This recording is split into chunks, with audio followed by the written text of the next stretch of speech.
Excellencies, ladies and gentlemen, dear friends, while the ongoing COVID-19 pandemic remains our top priority, we should not neglect reflecting on the day after, for there will be a post-COVID world.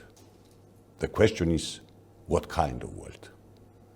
COVID-19 has imposed unprecedented challenges which might reverse the important progress achieved on human rights, social cohesion, gender equality, and women's rights. To this end, global challenges required global responses, and global resilience demands enhanced partnership.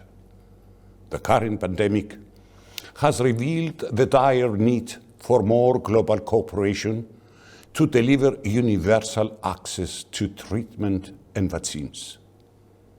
Ultimately, as the socioeconomic challenges we face cannot be dealt with by state alone, we must also be more innovative in our thinking than ever before. We need to think about sustainable and more equitable solutions. We need to think green and in a digital context. At the same time, we should not forget that one of the most critical existential threats of our planet, of course, remains climate change. In this regard, Cyprus reaffirms its steadfast commitment to the Paris Agreement, which is the cornerstone of the multilateral framework governing global action on the climate change challenge.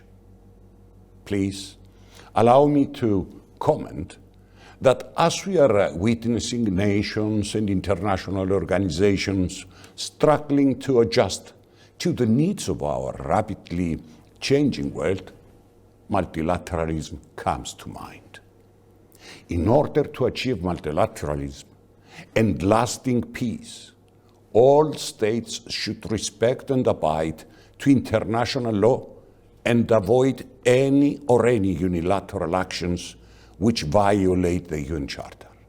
A charter, after all, which we jointly created in order to save future generations from the scourge of war.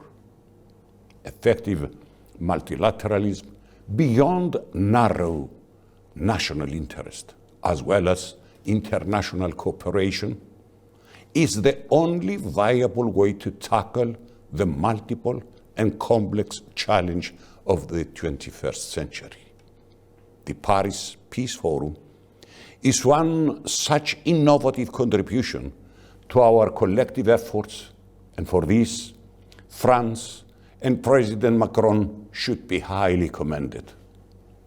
I too share the conviction that only our collective wisdom can see us through these uncertain times. Cooperation and solidarity, social justice, the protection of our citizens, and the primacy of public health should be our guiding principles for an inclusive and peaceful world for the present and future generations. Thank you.